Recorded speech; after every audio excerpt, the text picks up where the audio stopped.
It's always a pleasure to be in a medical college. After all of us are born here, and it's my privilege to be here to address you all. Originally, the program was slightly different. Last evening, when I was just planning to think over whatever I did in the whole day, I get a phone call from one of the organizers asking me that Dr. Shetty wasn't coming in and would I mind filling up his slot. So I said, gladly, not a problem. So I'm here with you for the next 45 minutes to 60, wherein I will first give you a talk on future of heart valve surgery, which is quite close and dear to my heart. And the second part of the talk would be on failing medical education and what we can do about it. That was the talk originally meant to be given by Dr. Shetty.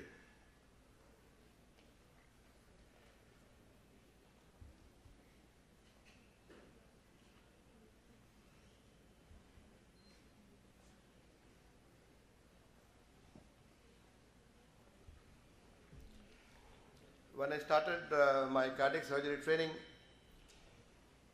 I had the same slide which you can see today, and a few of you who must be doing cardiology or cardiac surgery will realize that not much has changed in heart valve surgery when it comes to a mechanical heart valve or a tissue heart valve. That is because valve thrombosis and thromboembolic complications were there then, are here still, and perhaps are going to be here at least till the end of my own life. That is because what didn't change over the years is the anticoagulation.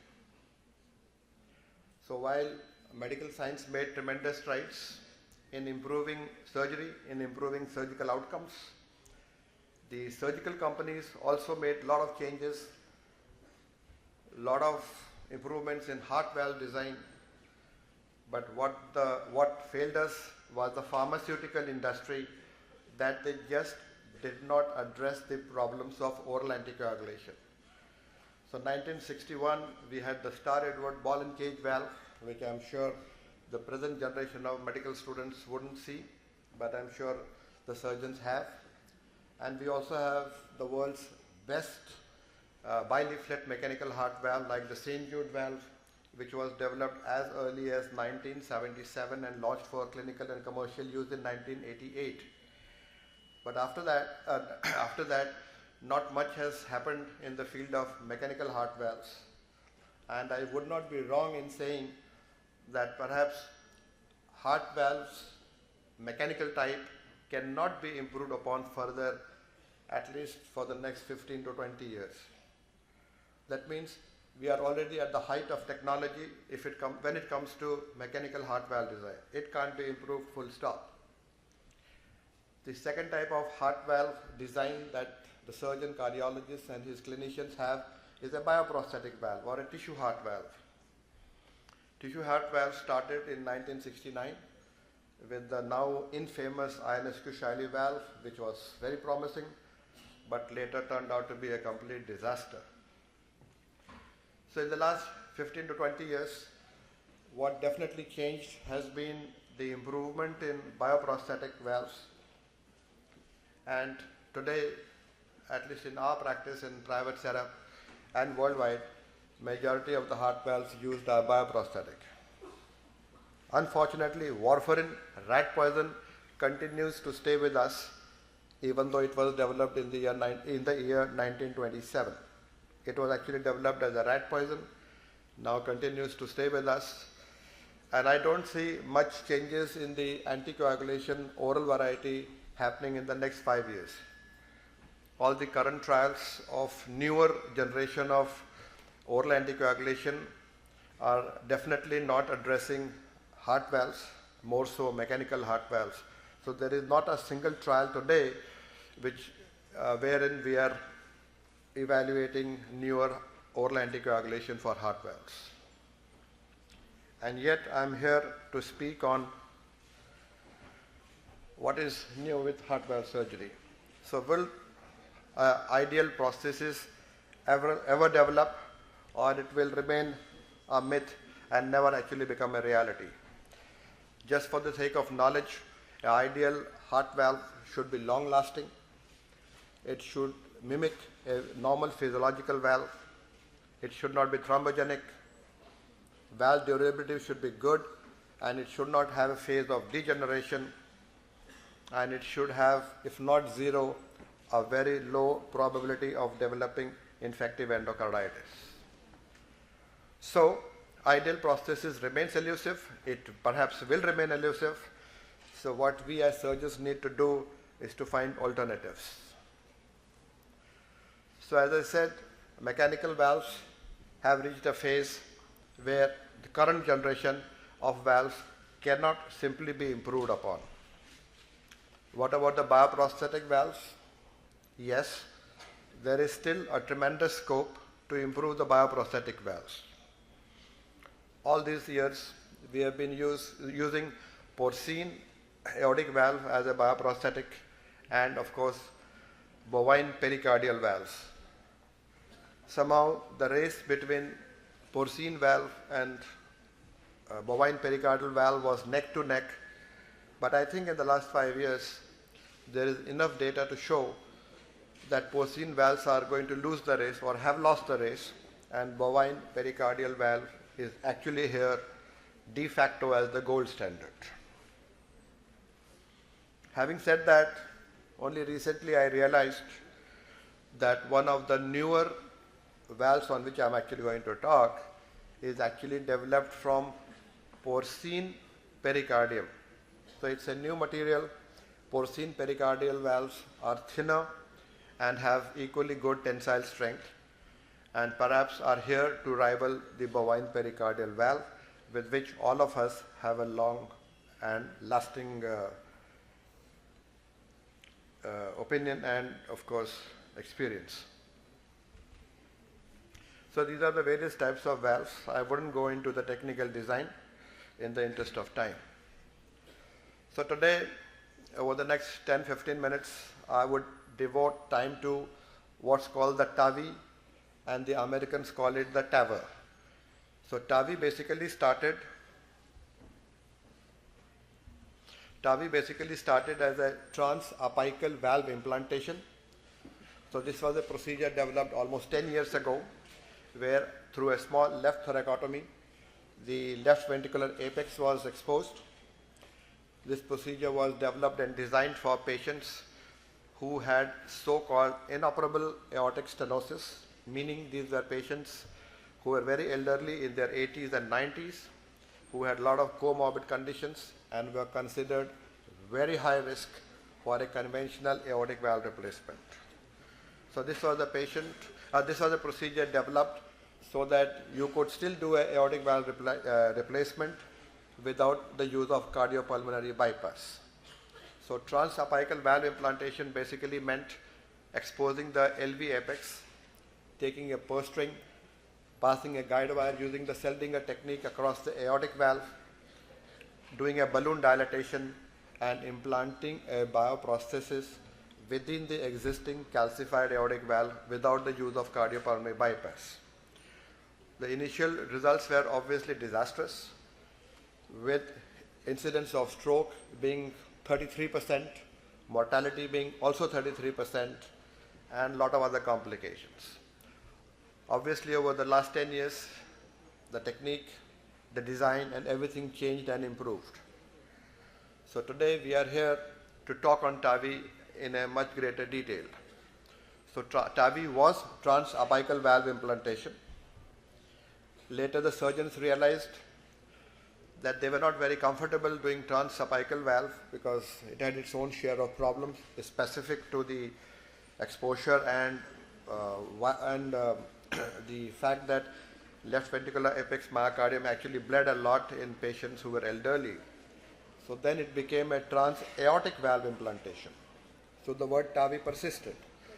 So these are patients where we do what is called a partial sternotomy or a full sternotomy, take a purse string on the ascending aorta, and through which you put in a bioprosthetic valve without the use of cardiopulmonary bypass, across the aortic valve.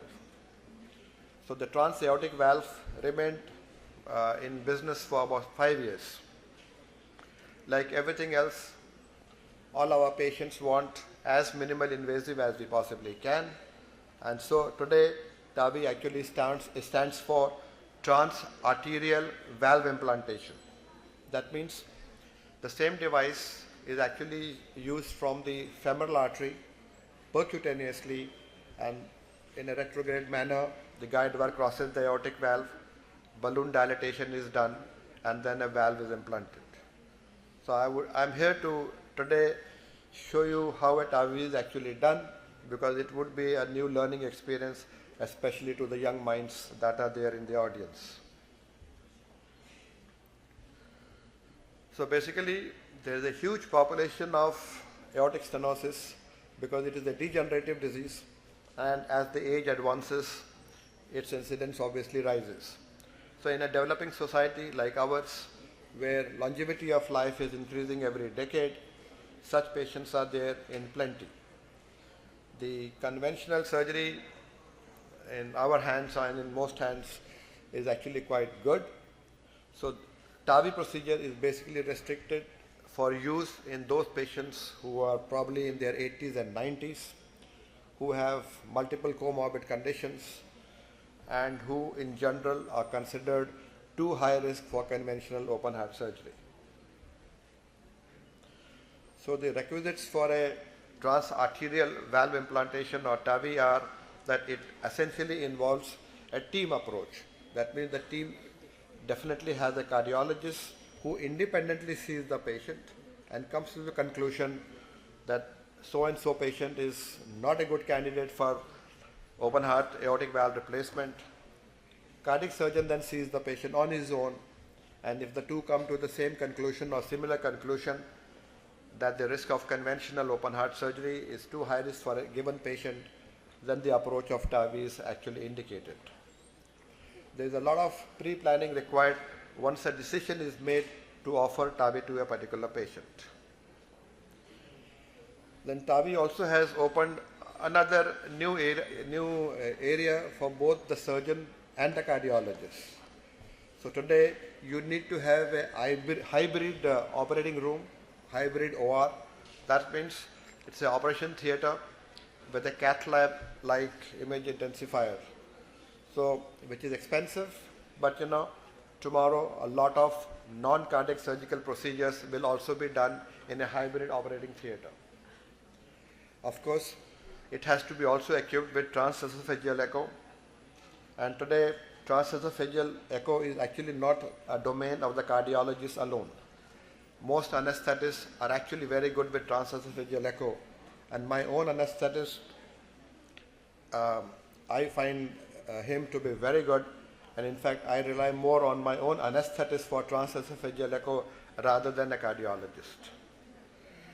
Another prerequisite for this is that obviously you need to have facility for cardiopulmonary bypass just in case the patient crashes, and you need to be prepared for any vascular complications that might arise, because a lot of these elderly patients are likely to have very bad and calcified femoral arteries, which may sometimes be smaller in size, in which case you need to sew a graft through which the manipulation is actually done.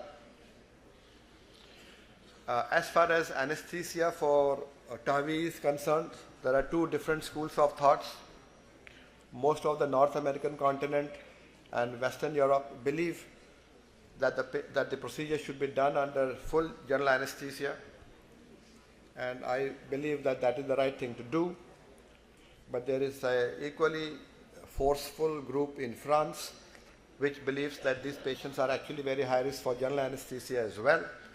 So these patients are better off having conscious sedation. The only problem is that to do a transesophageal echo in these patients and keep the probe in for a long time is actually not possible. So basically, we would do these procedures through the transfemoral route, only in the odd case where we are not comfortable because the femoral arteries are too badly diseased.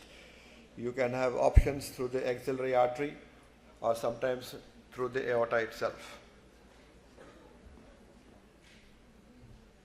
So as I said, the procedure is a teamwork, which basically means there are two operators. One is a cardiac surgeon, the other is a cardiologist, and it requires exposure of both the groins.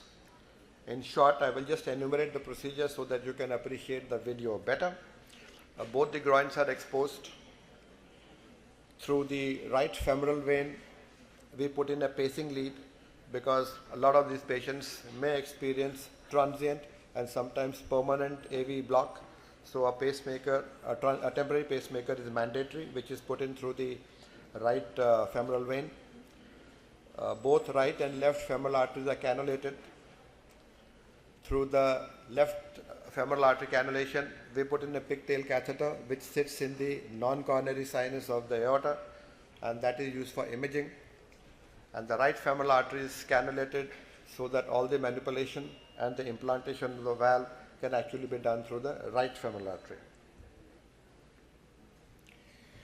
In the previous and present generation of some of these TAVI valves, pre-dilatation is mandatory. That means you need to first dilate the aortic valve with a balloon and then deploy the valve. But in the next generation of TAVI valve, which is already available for clinical use, pre-dilatation is actually not required. Note of caution that when we do a pre-dilatation with balloon, the balloon inflates the valve, which means there is no cardiac output for a few seconds. So during that period, we need to do ventricular pacing at rates of 200 to 250 so that the left ventricle doesn't distend. This is the TAVI video which I will just show in 2 minutes so that I can complete the talk before I show you the video. This is how the heart valve looks. So the valve is actually mounted in the transparent part. The yellow part is only a cone so that vascular access is made easy.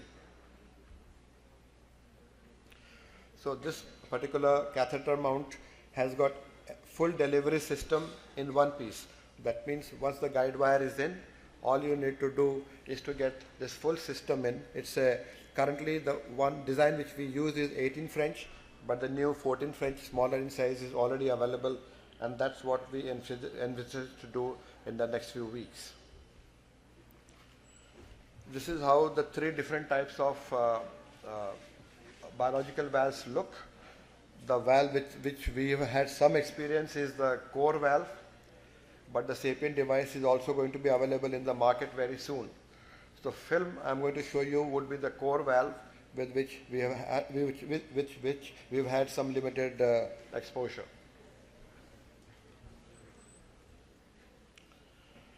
The success rate is defined as the ability to deploy the valve correctly at the right spot, and with good experience, that isn't a problem anymore.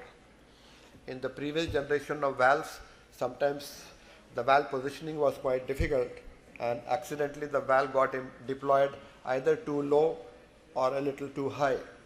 And both too low and too high are actually not desirable because they have disastrous consequences. If the TAVI valve gets deployed too low, which basically means it goes into the left ventricle outflow tract, as a result, it is likely to damage the anterior mitral leaflet because these patients are quite elderly. If the valve gets deployed a little high, it then comes in the way of coronary artery ostia. But as I said, the engineers have worked very hard, and today to deploy the valve correctly in the first instance is actually the norm and the standard rather than the exception. It's a new procedure, so there are a lot of complications, most of which are actually valve related, which are vessel related. So we make sure that the femoral artery size is of good caliber. Moment we have a doubt that the femoral artery is small in caliber or calcified, we have no hesitation in exposing the groin vessel and stitching a 8 millimeter graft to it and doing all the manipulation through the graft. The ventricular rupture used to happen when TAVI was performed through the transapical route, through the left ventricular approach. Today we don't do that procedure anymore. Acute valve dysfunction can happen if the valve is not deployed correctly, especially if it doesn't maintain the long axis orientation. But again, with the new design, that is actually not a problem. As I said a while ago, that coronary artery obstruction is not a problem if the valve is correctly deployed. What about managing all these complications? Suppose you oversize the valve, there's always a fear that you might rupture the aortic annulus, in which case patient will develop a pericardial collection, may require drainage, and sometimes even a surgical opening. Device malposition used to be fairly common in the early part of the experience, but today it is being mentioned only to tell you that yes, it did happen in the past. Stroke continues to remain a problem, but with proper case selection and with the newer heart valve design, it is actually becoming less. And in the new studies, the incidence of stroke is only about 5%, which is high, but not as bad considering that these patients are in their 80s and 90s with highly calcified aortic valves. Atrial fibrillation is age-related, fairly common, and not a problem to manage them. As I said, rhythm and AV dissociation is a problem, more so because these patients are elderly, more so because these valves are highly calcified, and balloon dilatation definitely has an impact on the AV conduction system. So a lot of these patients would require temporary pacing. Some of them might go on to require a permanent pacemaker implantation on the 5th or the 6th postoperative day. So it's an evolving field, but already 100,000 implants have happened worldwide. In fact, last year, Germany alone accounted for 22,000 TAVI procedures. So this is a procedure which is now standardized. Somehow our administrators and the people who decide what devices to be given permission to somehow took a very long time to give permission to this. But this is a standard procedure and all of us need to know about it. And that was the principal reason I decided that I'd rather give you a medical talk on TAVI. So with that, I will now show you the film. And so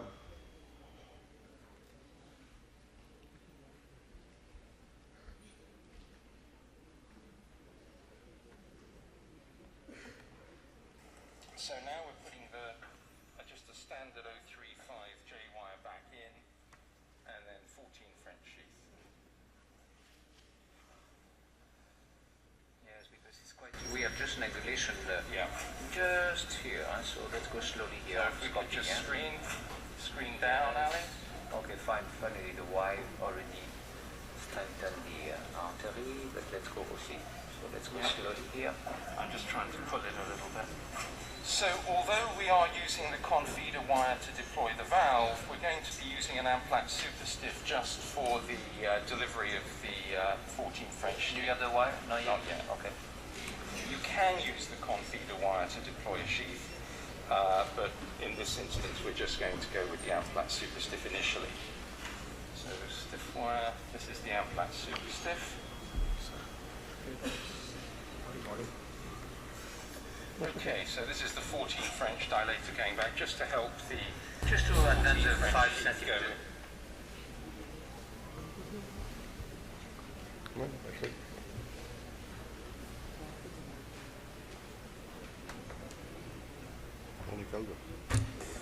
We can take some aortography at this point, maybe. Yep. So let's take this and the wire out. Susan, can you give me to flush the aortic just? Okay, so let's take an aortogram. Now our CT has already told us that an optimal implant angle will be around LAO 25 with some caudal angulation. So if we could start at around an LAO 24, that was the actual view, and then 10 of caudal. Now, we've put the pigtail catheter into the non-coronary sinus. That part of the procedure is exactly as a regular core valve implantation. Point. This patient had a pacemaker implanted a week ago. He has trifascicular block, CAD trifascicular block. with a very long PR interval and some dizzy spells. So we elected to pace him electively pre-procedure, and we're going to use that pacemaker for any pacing that we use during this part of the deployment of the valve. So we're going to take an aortogram now. Jack? So that's a really beautiful view. We see all three cusps equidistant, and it's really a perfect coplanar view. So what we're looking for, if we just get a stable position of it, so starting at the top of the device, we can see the distal nose cone. There's then what appears to be a gap, which is not a real gap, it's just a radiolucent area of the capsule flare. Then we see about 1 centimeter of clear capsule without the frame. Then we see the end of the frame, and just proximal to that is a marker band. What we're looking at now in the whole valve is the struts and how they appear to be equidistant. There doesn't appear to be any overlap.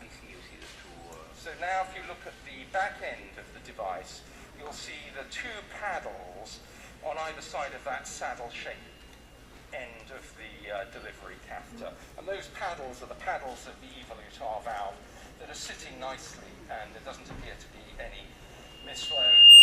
As we're early in the experience, we just checked with Seema and the team and Anna that you're all happy with that. Okay, so we can take this back.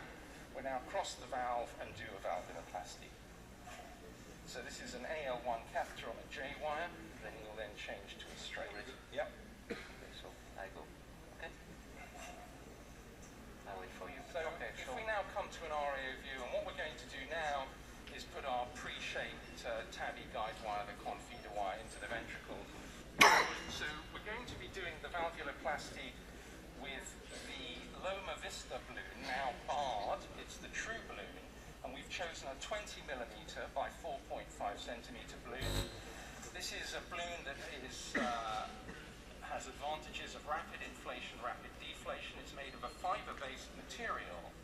So this is the balloon. It's an 11 French compatible balloon, and as I say, has good rewrap characteristics. So our evolute R valve is ready. We're going to do a valvuloplasty as per the evolute R protocol, but just with this 20 millimeter balloon, which matches the minimal annulus dimension. So, okay. Here, I've got the wire, so I have to place. Okay, so there we are, Sam. You come here. So we're going to do rapid pacing now. So our pressure's around 140. I think we're going to need to pace at about 180. So if we could pace at 180. With the pacemaker, huh? There are two markers. Yes. Yeah. So pacing on. You are. Balloon up. Record. Balloon down. This is very quick. I don't have pacing off. So the benefit of that is that, as we saw, it was a big difference to the other balloons we've used. It's very rapid inflation and deflation, and nice result from valvuloplasty. So back to our setup view, and we'll take the evolute valve. And we're now going to put the evolute R valve and inline sheath. So if we can have a look, Nicola, at the actual entry of the valve, and Ali, if we could come on to PA and screen down. Yes, so the sheath should be forward, but let's just check the position of the wire, Sam. If you hold the wire, so let's just check the position of the wire, and can you come on a lower mag, just so that we can then see the delivery. So you're holding the wire, Sam? Okay, just to screen down. All the way, Ali. Okay, stay here. I introduce the catheter, okay? Okay, so if we could see can you record? And I'm recording, and Jean-Claude's I'm going inside. Okay, slowly. It's not so easy. Yeah, you need that sheath pushed up. And now I'm inside, so let's go slowly. Maybe we need to dilate. No, it's okay. Just okay. So there's a little bit of resistance at the scopy. There was a little bit of resistance at the inside. Yes. But remember the degree of tortuosity that we had. So I just at the end of here, we have the wire in place? Okay, Yep. so I just continue if you're ready to record. Yeah, so if we could open up now, Ali, and then we'll go into our LAO view.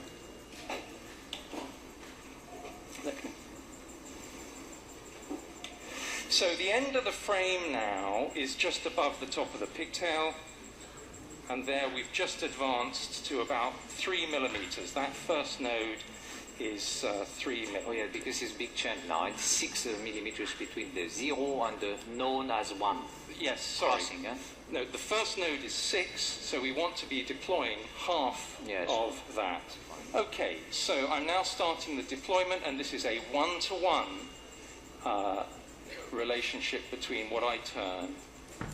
You have to disconnect first and the frame to the capsule a little. So we haven't yet got the end of the capsule to the end of the frame. The end of the frame is now at the bottom of the pigtail, so we're at 0. So we're at 6 millimeters, so we're probably a little bit deep. So we'll just do one more turn. So we're just at about 1/3 deployed, and that distal marker band is just about almost halfway up the frame. So pacing, we're now pacing at 110. So Jean-Claude, I'm going to deploy to 2/3. Is it pace? Yeah, we're pacing. Do you want to record this part? So are we pacing at 110? Thank you. Can you record? Yeah, so we will see a little better. So no deeper, maybe even. So I'm going to start deploying. So there I've got some ratcheting, which is the tactile indicator, pacing off. Let's make an angel. And I'm going to go one more turn just to get pressure back. And our pressure is back. So we got to the tactile indicator. I did one more turn, and we will now take an aortogram. And this would be a good time to look with echo as well. So aortogram there. So really perfect. We're at about 3 to 4 millimeters. So it had just moved a millimeter maybe forward, nothing very much. So I think we can probably complete the deployment there. I think so. We take off the pigtail or we keep it? No, like, we'll take the pigtail back, which is our normal practice. Okay, so let's take it out. So the point of no recapture is at 80% of valve deployment. We start to get the tactile indicator at about 2/3. And we're now going to complete the deployment. And the refreshing and nice thing about the deployment is both of the paddles release immediately. That's a major. And so now what we can do is just bring the system back. I'll keep the wire in position. So that's a really beautiful implant depth. We see a little bit of artifact along the wire. No leak at all. What we're going to do now is leave the confeeder wire in the ventricle. We're going to take this system out, and we're going to replace the reconstituted 14 French sheath. Okay? Yeah. Ready? Okay. I got the wire. You can. You got the wire? Yes. Just the A14 now.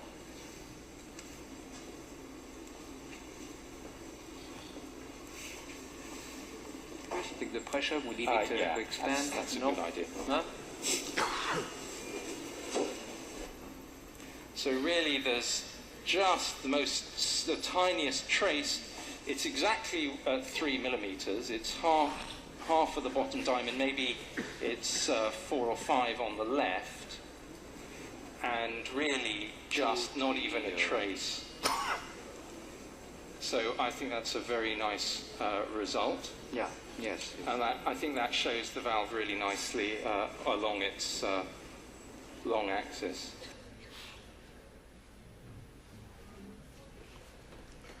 Thank you very much.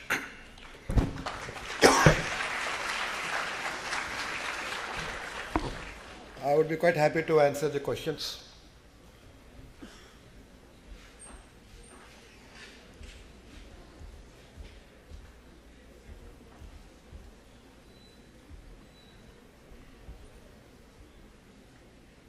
Can we have the lights on, please?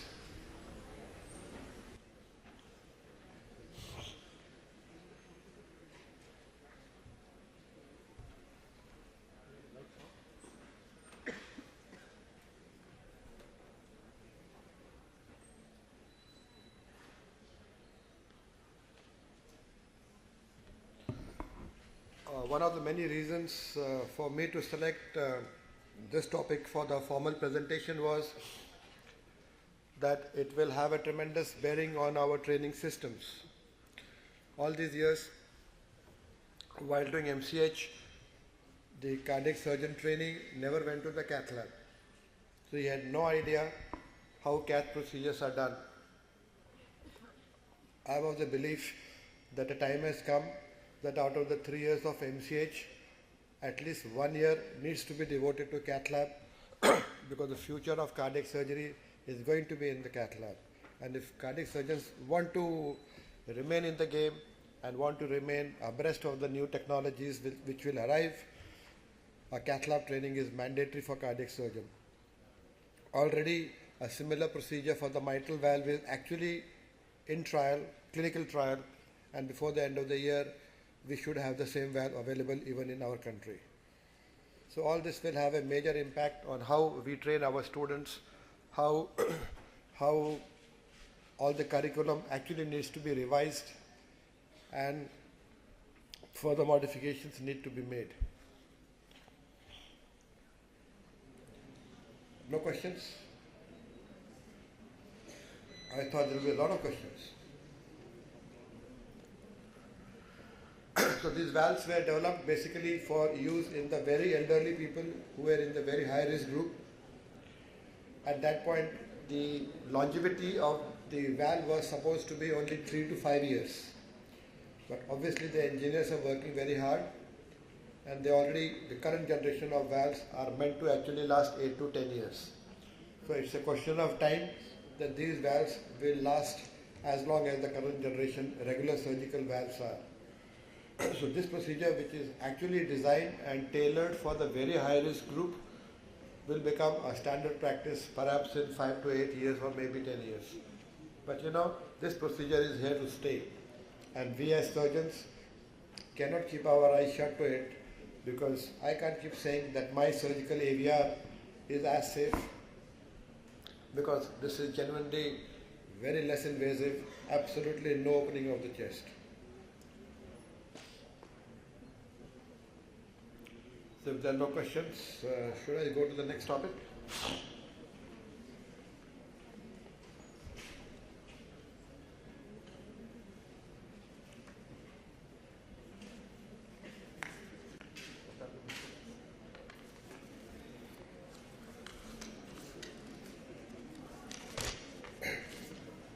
Is actually of more a general nature, but it's very close to my heart. And this was a topic originally Dr. Devi Shetty was planning to speak. So I actually feel privileged that I can share some of my thoughts on what's wrong with us. The best of brains, the best of students out of the 12th standard are here. And yet, future for most of us doesn't look that great. I'm not here to give you a very pessimistic feeling, but I always felt that when I was you and I'm still you, there is a lot of difficulty which we all go through. Lots of frustrating times, and lot of times when you are actually depressed and demoralized. So I'm here to, I want the lights on. I want the lights on. I want the lights on. So let me start off by how we select students who get into the medical college. All of you went through a multiple choice question, and on that particular day, luck was on your side, so you get 99%. And here you become a medical student. And yet you could be a very, very bright mind, not have those marks on that particular day, and obviously don't get into medical college. That doesn't mean who didn't get into medical college was somebody who didn't deserve. No. Something seriously wrong with us. Something is very seriously wrong with us. Every year in the month of May and June, all of us will read a newspaper, XYZ, 100% in 12th board. And every year, these stories come in every state of our country. Have you ever asked yourself, what happens to all these 100%ers? What happens to these bright kids? Where they are 10 and 20 years later? And you will be shocked. You will be shocked. None of them achieve what they promised. None of them achieve what they were meant to reach. Do you know a small country like Great Britain has 44 Nobel Prize winners in scientific fields? And do you know, we don't have even one where we can claim, barring C.V. Raman, where we can claim that the Indian training and the Indian education made him win a Nobel Prize. That means something very seriously wrong with our education system.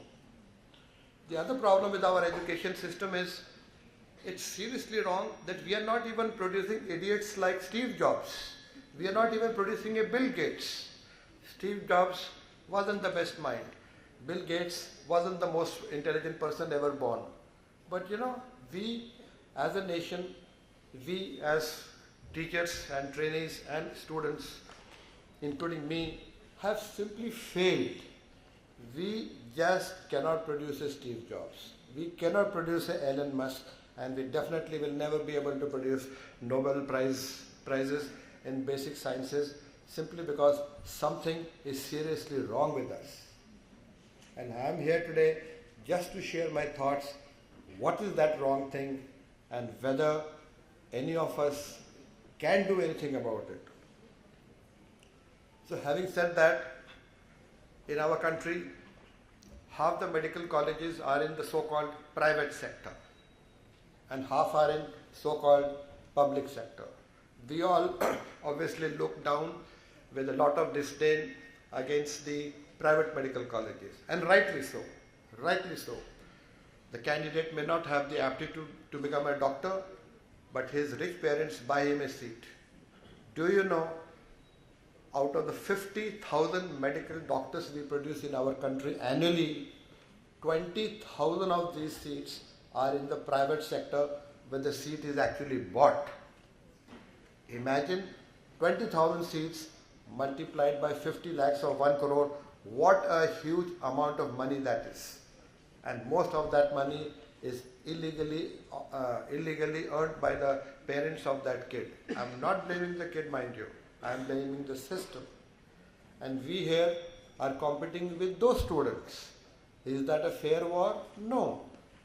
Yet they will hijack teachers, the brightest teachers from public hospital into a private, simply because they will pay that teacher a little more. All this we see day in and day out, and it really, really hurts me. Even though I work in private practice, but you know, my heart is still where you are, because I was there only a few years ago.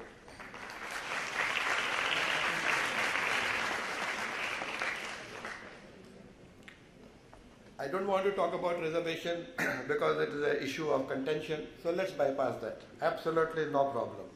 But you know, 50,000 graduates pass out every year. We produce 50,000. You have any clue what United States of America produces? Only 18,000. So in America, per year, only 18,000 doctors are produced. But you know, the general standard of those 18,000 is so much higher than ours, that ours 50,000, perhaps not even 1,000 are able to stand up to those 18,000. Which means again something wrong with us, that we just want idiots around us because it is convenient for me. If my colleagues are inferior to me, it keeps me up on the top all the time. Is that what we all want? No. When we were in the 12th, we put our life and soul into it. We make so many sacrifices of the precious years of our life, and yet when we become a doctor, we are like idiots. How bad you will feel when I talk like this. I exactly feel that, you know, something needs to be seriously done about it. Look at the other problem. Of course, can any of our teachers do anything about it? Simply no. They are simply not empowered. They can't even speak, because if they speak like me, they may get transferred to some God-forsaken place. Look at the lopsided development. Do you know 80% of the medical college seats are in the states of Maharashtra, Andhra Pradesh, Karnataka and Tamil Nadu, which actually account for 25% of India's population. And the remaining 75% of India's population has only 20% of the medical seats. So states like UP, MP, Orissa, Bihar, Assam, Bengal, they have hardly any medical colleges and obviously hardly any doctors coming out of there. So we create infrastructure in Maharashtra or Karnataka or in Andhra Pradesh, but yet our own students don't get seats here. And states which are very backward, not investing into education, not into investing into medical education, their students have no option but come here and occupy our seats. I'm not blaming the student. I'm blaming all of us that when we know all these things, that 75% of seats are in states where there's only 25% of the population residing, something we need to do about it. Has anything been done in the last 25 years? No. Will anything be done in the next 25 years? Answer to that we all know no. So this is another area which we need to address and do something about it. Look at the best, who becomes a medical teacher, which is again very sad, because the best fellows, the best toppers at MBBS want to do either surgery or they want to do radiology and obviously go on to have a big career. The medical teacher is somebody who actually commands the highest respect. At least in my mind and in my heart, I hold medical teachers the highest. And I don't consider myself anywhere near, because what sacrifice and what they do.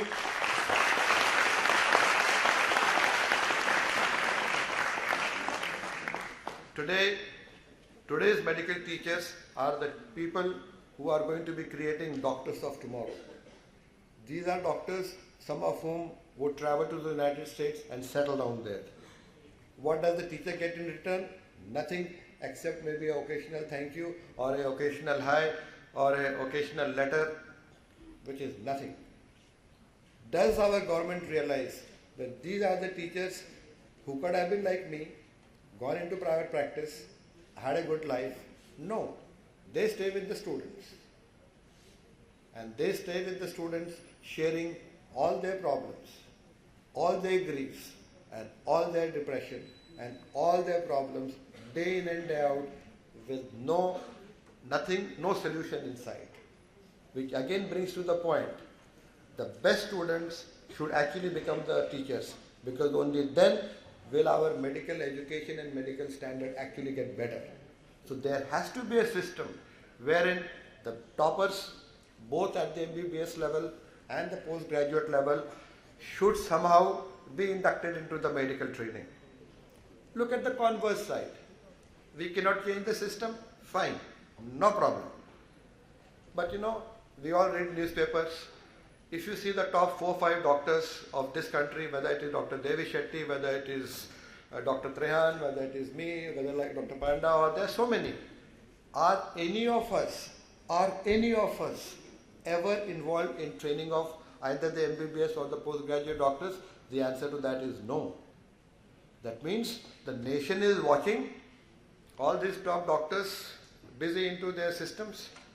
They can't contribute even one day out of 365 for the welfare and education of the student. Don't you think this is inherently wrong?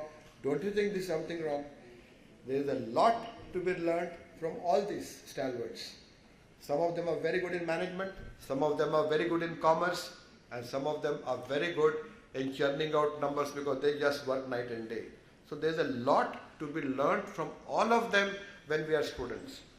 Can't we bring in a system where compulsorily once a month each of them gives a day to the medical college in the same city so that you guys can learn something from them? What is wrong with it? Nothing. Are we here to compete with the teachers? No, my teachers are much higher than me. So where is the question of I competing with my teachers? Simply doesn't arise. Look at the other system. We slog in night and day, we hardly sleep when we are applying for MBBS exam, and yet when internship comes, complete wastage. So there are 50,000 interns in our country and they waste 12 months of their life doing bugger all. They don't even enjoy life, they're just struggling. Look at the primitive conditions that they go through when they go for their rural training. And if the rural training is in the monsoon months, then had it, you will have snakes and reptiles as companion. Does an IAS or an engineer ever go through it? No. But we take pride that yes, our students are getting exposure to the rural India, which is the true India. But we forget that 50,000 graduates, freshly passed, waste 1 full year of their life. Then in trying to get into the post-graduation, they spend 1 more year because the dates of entrance exams clash. So today, most of you would waste 2 years or 1 or 2 years after completing your MBBS. In my time, there was nothing like that. The day I finished my MBBS, all I needed to do was change my hostel room from A to B and my MS started. My MBBS got over on 31st December 1980 and on 1st January 81 my MS started. 31st December 83 my MS ended, 1st January 84 my MCH started. Now we had this system only when I was a student, and yet we allowed a wonderful system to go down. And here all of us waste precious years of our lives, trying to get through one exam. As it is, the medical training is very long. As it is, we don't become even employable when we finish our MS. We definitely are not employable when we finish our MCH. Today, when we look at our own MCH students, can any of them be employed as a full-time consultant who can deliver results? The answer to that is no. As an MCH student, when you pass out, the commonest operation today is a coronary artery bypass surgery.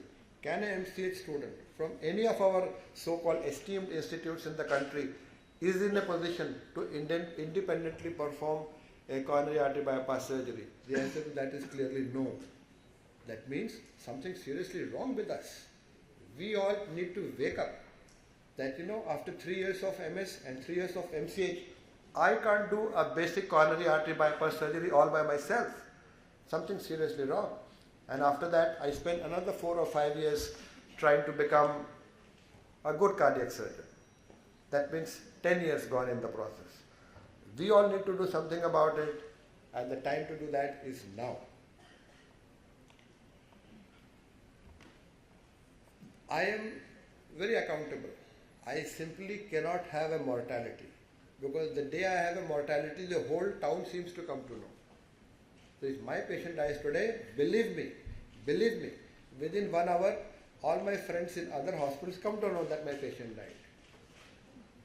Which also means that I have to be on my toes all the time.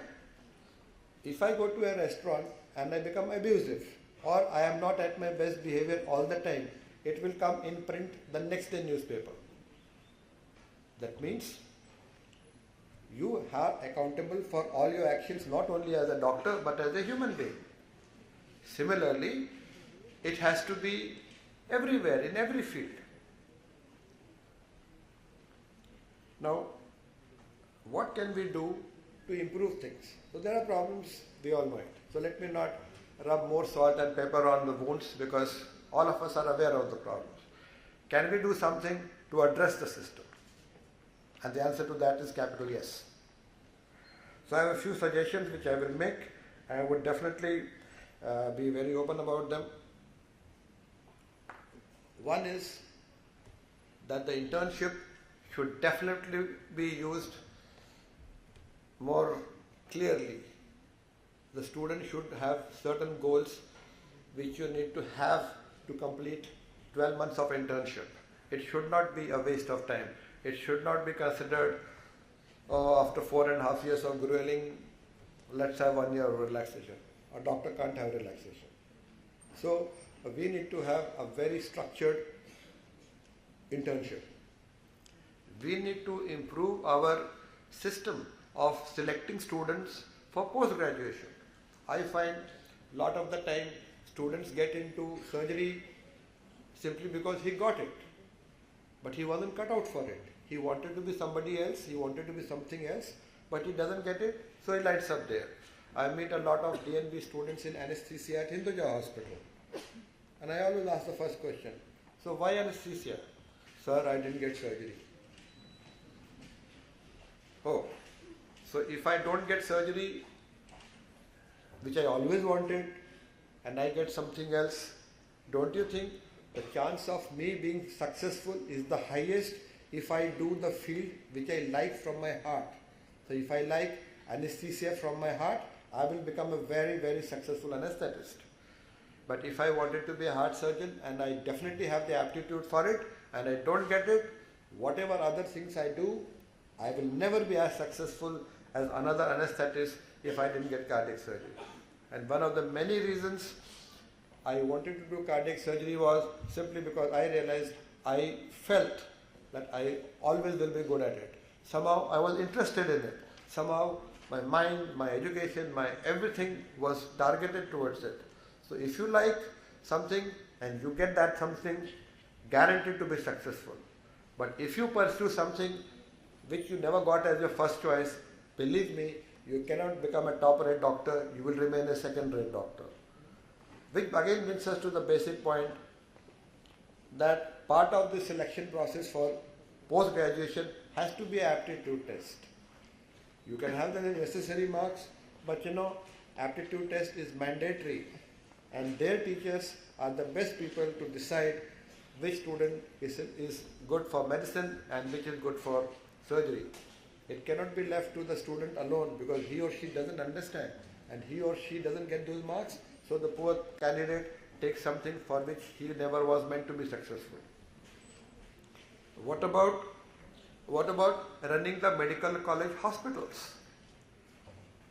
I'm sure you realize there's a big difference between private hospitals and public hospitals. Don't you think if we made public hospitals just as good, everything would be so much better? All of you will laugh. How is it possible? Of course it is possible. If you go outside India, for example, Royal Melbourne Hospital, it is a 1,000-bedded public hospital, but it has a 250-bedded private hospital attached to it. So the same doctors, the same surgeons who teach and work in the public hospital also do operating in the private hospital. So you have all the high-risk procedures of that particular area being done in the Royal Melbourne Private Hospital. Similarly, we can have a private wing in the public hospital where the same doctors, the same surgeons can practice and improve upon their income. Nothing wrong with it. Then we have a lot of government yojanas like the Rajiv Gandhi Yojana. Now believe me, one of the biggest scams after Vyapam scam is the Rajiv Gandhi scam. I don't know whether as students you are exposed to this Rajiv Gandhi Yojana, but I'm sure all the doctors here are. Rajiv Gandhi Yojana offers 1,50,000 to any patient who needs cardiac surgery in the private setup.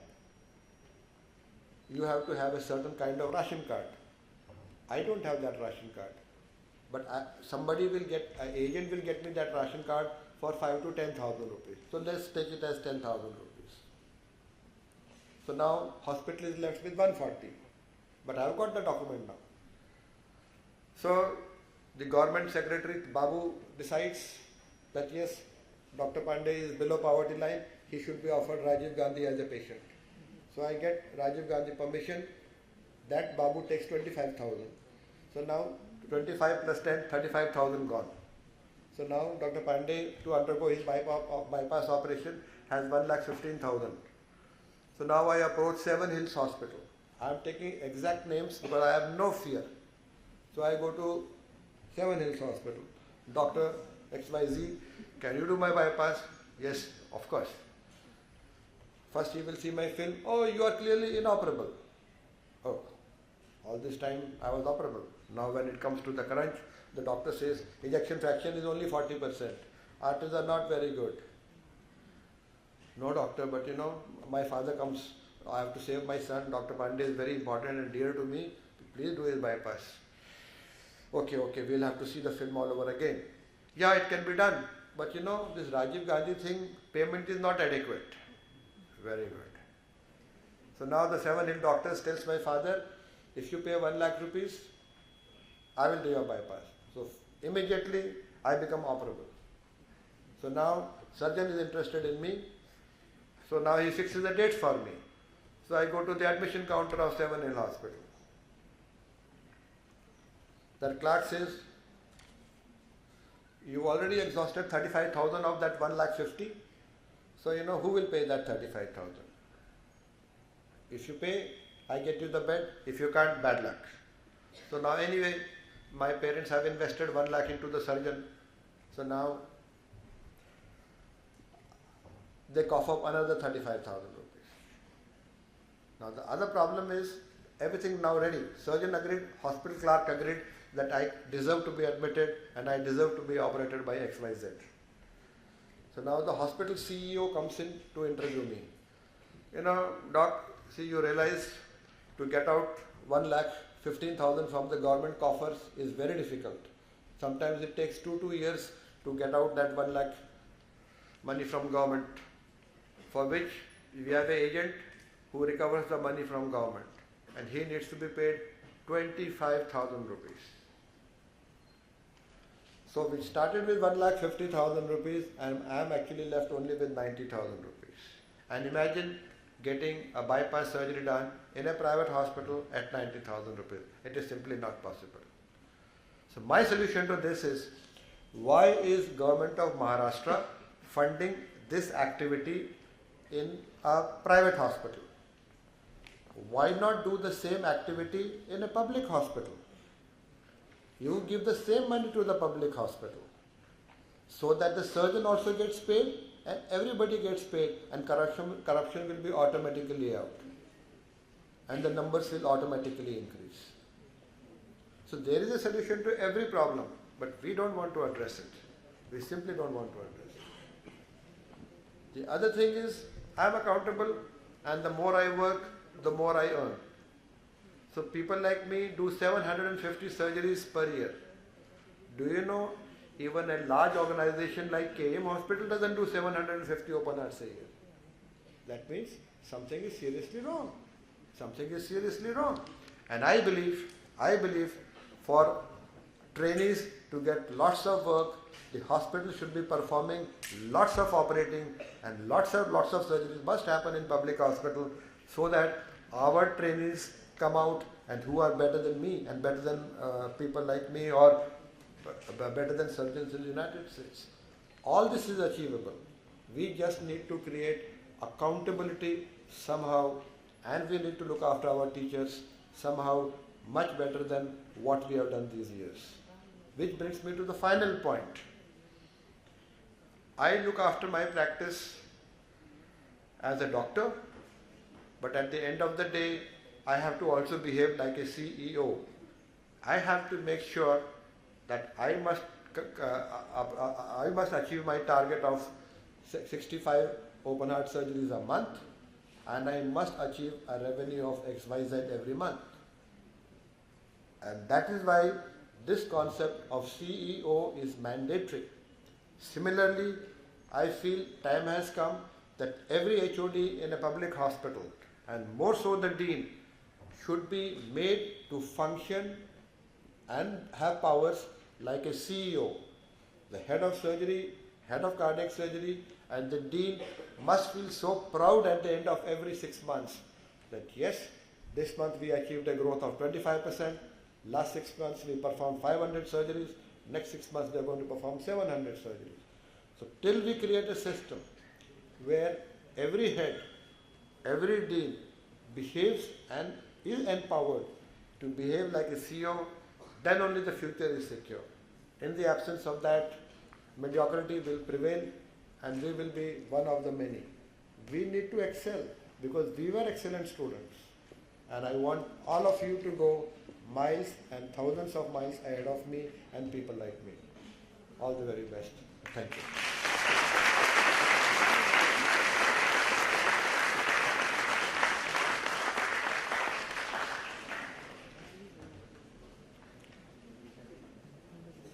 Any questions?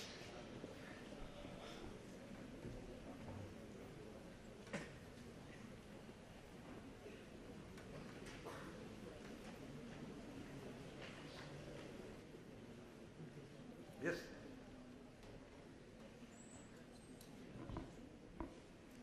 Can you know mic?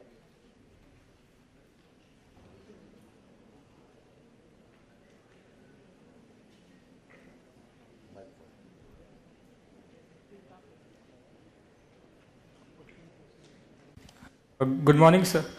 Sir, my question is, shouldn't there be a change in the basic curriculum in the universities and all? Because we are expected to study something, do something else. Yeah, I take your point. One of the points I wanted to make was that MBBS actually needs to be increased by 6 months, and you need to have 2 additional subjects incorporated, or even if you don't increase the curriculum by 6 months, one is that you must have biomedical engineering as part of the curriculum, and one full term needs to be devoted, because these are changing times. Tomorrow technology is going to drive medicine, and so a good knowledge of biomedical engineering is mandatory. And the other subject which I felt should be part of the curriculum is understanding medical finance. It's fine that doctors are made for service and doctors don't need to run after money. Everything is fine. Ultimately, the only yardstick which the world understands is unfortunately money. So we need to be taught money, and we need to have medical finance as one of our subjects. Which brings me to the question that yes, the curriculum needs to change. Today, when I look at simulation systems which are in place, I always feel I wish I became a medical student again, because the newer medical simulation systems are so good that the procedure that I showed you, I actually did it on a simulator last Sunday, and that is the reason I decided to incorporate this procedure. So without an actual patient, I could get the whole field and actually deploy a valve on the simulator only last Sunday.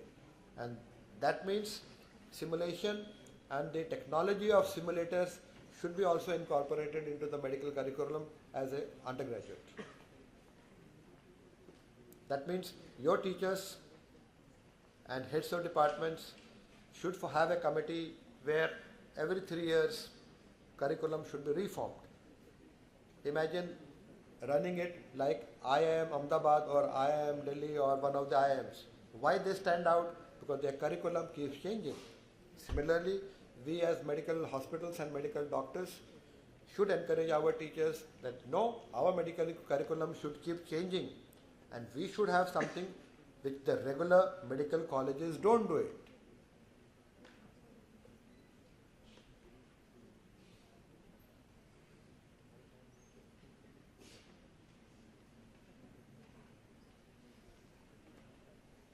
Thank you once again. May I now request our Dean, Dr. Suleiman Merchant sir, to present sir with a token of our appreciation and put forth his views.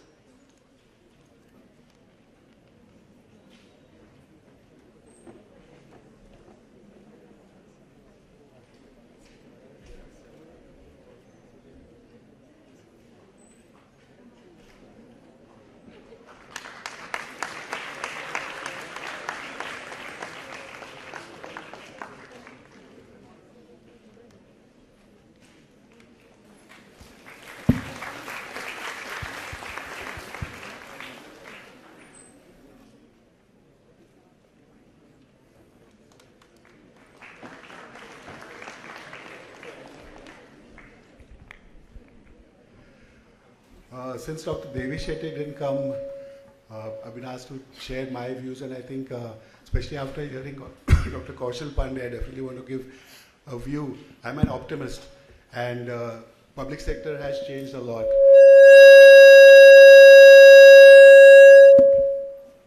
Okay. We have, Dr. Kaushal Pandey, we have many centers of excellence, not just one. Dr. Mamta Manglani is right next to you. We have in the public sector, I'll speak for Sion Hospital, there are KEM, Nair, all of them have. Basically, one must realize, where have all of us trained? Even if you think you're big, you're very big, private hospital doing great work, amazing work, yes. But all of our leading stalwarts have been trained in some public institute. Why? Why has the private hospital not produced good doctors on a majority level?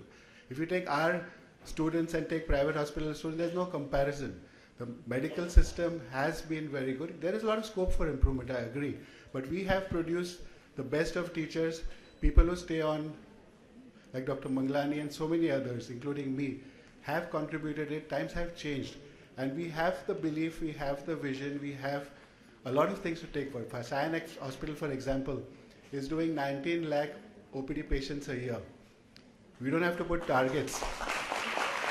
Okay? You were talking about targets. Our targets come to us. These are the people who we serve. There is no question of us refusing a single patient because he doesn't have the money. Try doing that in a private hospital. How many of you all, whatever CSR, whatever you do, it's all, the scam that you spoke about is in private hospitals. Rajiv Gandhi scam is non-existent in municipal hospitals. We barely have enough time to even attend to our patients well. Forget about scams here. So this is designed for public hospitals. So I'm really sorry to say, I don't know what private hospitals do, that is not my responsibility, but as a dean of a public institute, I have the power, I am empowered to make decisions, and we have taken wonderful decisions, some of which have already come into place. And not just me, other deans also. For example, right now, in this year, we will be adding 50 seats to the MBBS quota here. It will go from 100 to 150. Requires a lot of hard work. There are a lot of obstacles. There are a lot of ways we don't have the money to fund any of this, bribing people anywhere. We still achieve it because we believe in ourselves. We have a good team which does that. Same with PG. Not only tripled our seats this year, we've also set the standards for Maharashtra at least to get 200-300 more PG seats in government institutes. So this is again an achievement which belief and empowerment gets. So I'm sorry, I am an optimist. I always think our team over here, unless we believe in ourselves, there is always a finger you can point on and say this is not good, that is not good. But I believe we as individuals, if we look within, like I was a student at one time, what was my philosophy in life? Whatever I went through, whatever pain I've suffered through a bad teacher, I do not replicate that. That is, I think, important to understand. Whatever I've imbibed from good teachers, multiply that like a polymerized chain reaction, amplify that, and give people a chance, more than a chance, and believe in themselves. I think what we do, what we forget out here is if we give people a belief, the confidence to take things through, that will help them much more than show them, what the problems are. Problems are there in everybody's life. If I don't have a problem, I'm lying. If you don't have a problem, you are lying. But how to handle the problems with a smile on your face, go and see the patient, whatever problems you have. Give him the best that you have. That is what is there within. So I come back to the first day's quote, you were not there, I'll repeat ex-President Abdul Kalam's quote. Where there is righteousness in the heart, there is beauty in character. Where there is beauty in character, there is order at home. And where there is order at home, there's peace in the nation and the world. I'll just cut it short here. So all of us have to look within. We have struggled a lot, yes, maybe you have, everybody has struggled a lot. But to stand up and smile and tell the world, don't worry about the struggles, don't worry about the hardships, don't worry about the pain and the suffering. Believe and you will make it. However tough the thing is, take Dr. Anvay Mule's, he was there on the first day. He's a close friend of mine, so I know how much he has struggled and what he suffered at various places. We used to just have a chat and said he never lost belief.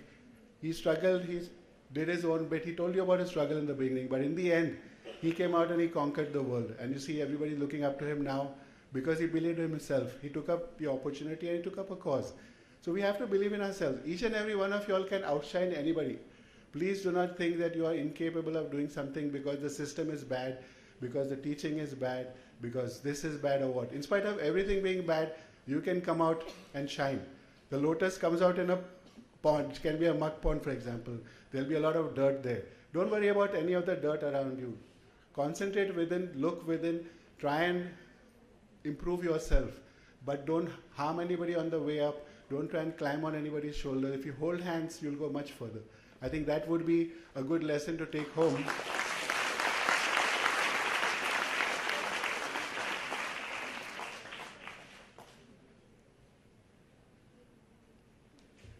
Just a brief glimpse about Sion Hospital and its achievements, besides, of course, 19 lakh OPD patients. And you talk about surgeries. We are doing 84,500 surgeries per year. So that, I think, is not a small number indeed. And we don't need to, I don't need to tell anybody to operate at that level. They're all doing it themselves because they have the dedication and ability and the spirit to do that. Yes, there are a few people who could have one done a little better, but that's okay. That'll be there everywhere. Every private hospital, you'll see somebody who's trying to make money. At least here, most of the people are concentrating on patients and not on money. So I think that has to be given a big hand from everybody. Thank you. This is what drives our nation, I think. This is what drives our medical curriculum. This is what drives our medical teaching. This is the only thing that can really build. People like Dr. Armida Fernandez has started the first human milk bank here, which is going statewide and nationwide now. That is a huge thing. How many babies it has helped, how many children it has helped is unbelievable. Skin bank against surgery department. The first going on like that. We have many world firsts, for example, the clinical stem cells treatment that started here for neuroregeneration. That was amongst the first in the world. We had the first 3 Tesla cardiac imaging ability in the world. We did the first 3D printing for a series of DORV. That was the first where the surgeon gets his heart in his hand. I don't know if you're aware. So you can improve upon your surgical skills, or maybe so many babies weren't being operated. This list goes on. So I think I'm proud of being a public sector doctor. I'm proud of being a professor here. And I thank each and every faculty member who has spent hours together undergoing a lot of suffering. We have now problems with promotions, publications, all of that. All of that set aside. Our team is doing a wonderful job. There is a scope for improvement, yes. But the public sector outshines the private sector in medical education any day. If you want your son to be in any medical school, what would you prefer? KM Sayan Nair or any of the private, anywhere in the country? I think everybody knows the answer is the good medical colleges are still sought after. There are, as you said correctly, there are thousands of applications for just few seats. That system needs to be addressed, yes, there has to be, but there has to be, everybody's in the same boat. What I tell people is don't worry about getting admission here or there. One thing I believe in life is your life is destined in a certain manner, but you have to work hard for that, and you have to believe. If you believe, I slightly disagree with that. Yes, of course, it's very good example which you give. I had a classmate who was #1 in IIT nationwide. He could have got admission in any IIT, but his parents forced him to go through medicine. That, of course, is a 3-idiot story, bad thing to happen. But if I want to do anesthesia with all my passion, and I try for as long as I want, and I don't get anesthesia, I have to be reasonable enough to see what else can I do. Like I can try for Aishwarya Rai if I really like her. But there will be an Amitabh Bachchan son who will outbid me for her. That's my luck. So what? It's okay. So I moved to like a bad example, but a little funny one. So I thought I'll just share it up. So we have to settle. Compromises are part of life. Husband and wife 5, there's so many damn jokes on it. So you think somebody is most compatible with you, in a couple of years, things change. So we cannot change. I mean, out here we are not changing our profession midway through. People are doing that abroad, and I'm happy you can do that if you want. But basically stick to your aim as far as you can. But what Dr. Pandey said is very important. Don't waste your internship. Internship is a beautiful experience. You can chill out, relax, do what you want. But I think you've got to have a vision for what you want. If you like surgery, take a little elective in surgery. Go and see what it is like. If you like cardiac surgery, go and spend some time there. See what it is like. And then maybe you get a different perspective or the same. So having said this, I'll be open for questions if you like. Any difficulties, any problems anybody is facing, how to handle them. We'll try and find a quick solution here. Use this time with Dr. Devi Shetty as opener. So sorry, Dr. Pandey, didn't mean to offend anybody, but just giving everybody an optimist viewpoint of life, and this is a real view, which we can do if we believe. It's up to us to believe whether we can or we cannot. Before I open to questions, I'll just give you an example. You draw a line in the middle of this hall, straight, up to down, and I tell you to walk on the straight line. Unless you're drunk, you'll do that, right? Now the same line I mark on top of a plateau with cliffs on both sides, valleys on both sides. Tell you to walk, even though there's 5 foot distance, your mind will think differently. It's your mind that's dragging you down. Reality is that it's the same line there or here. So believe that you can do anything, and you will do that. Thank you.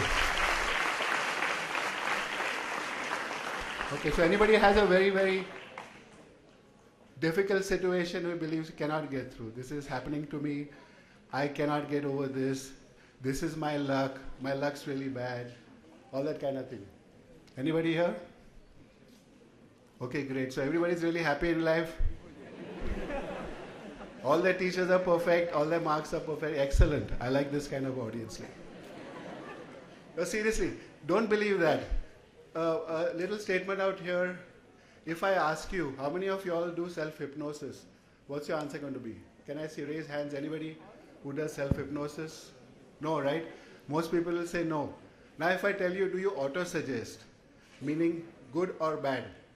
ये मेरा वाटी लगता है यार, मेरे पीछे ही लगता है, my luck is bad, मैं कुछ कर नहीं सकता हूँ. Children tell their parents tell their children, you're clumsy, you're useless, you're good for nothing. All of these are auto-suggestions that work the same as self-hypnosis or being told by somebody. So don't have any negative auto-suggestions, have positive auto-suggestion and see your life change for the better. You won't be stuck in negativity. There will be instances you'll be sad, yes, it's part of life, deal with that. But you will not permanently be down and out because you think that my luck is bad, my life is bad, bad things happen to me. You attract negativity, so don't do that. Okay? Anybody else has anything? So thank you very much. Have a great stay. And I'll see you guys later in the valedictory function. Thank you. Bye-bye.